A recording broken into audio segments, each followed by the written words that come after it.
शिवाजी विद्यापीठ आणि संलग्न महाविद्यालय स्तरावरील विविध प्रश्नांसंदर्भात आंबेडकरी समाज पक्ष संघटना आणि जन आंदोलन संघटनांची शिवाजी विद्यापीठ प्रशासनासोबत बैठक पार पडली.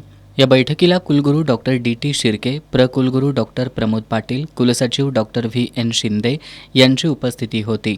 या बैठकीत विद्यापीठ आणि संलग्न महाविद्यालयांमध्ये अनुसूचित जाती, अनुसूचित जमाती प्रवर्गासाठी स्पेशल सेल स्टँडिंग कमिटी स्थापन करणं, जाती आधारित भेदभाव प्रतिबंध समिती स्थापन करणं, विद्यार्थिनी आणि महिलांच्या सुरक्षेसाठी उपाययोजना करणं असे अनेक प्रश्न यावेळी उपस्थित करण्यात आले.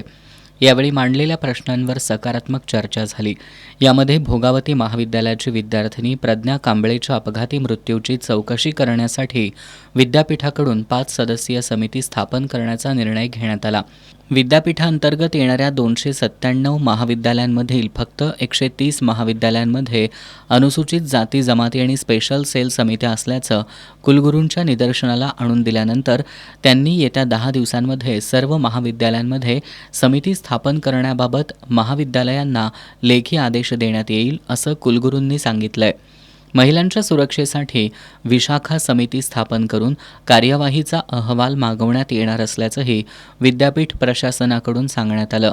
या बैठकीला Republican party of India Athawale गटाचे नेते आणि निमंत्रक प्राध्यापक शहाजी कांबळे, सचिव Satish Malge, Republican party of India Ambedkar गटाच्या रूपाताई वायदंडे, बंडखोर सेनेचे शिवाजीराव आवळे, डॉक्टर विजय काळेबाग, अनंत मांडुकलीकर, पांडुरंग कांबळे, बाळासाहेब भोसले, संजय जिरगे, डॉक्टर राम वाकरेकर, नंदकुमार गोंधळी, दावीद भोरे, अमर तांदळे, सागर कांबळे यांच्यासह विविध आंबेडकरी पक्ष संघटनांचे पदाधिकारी आणि कार्यकर्ते उपस्थित होते.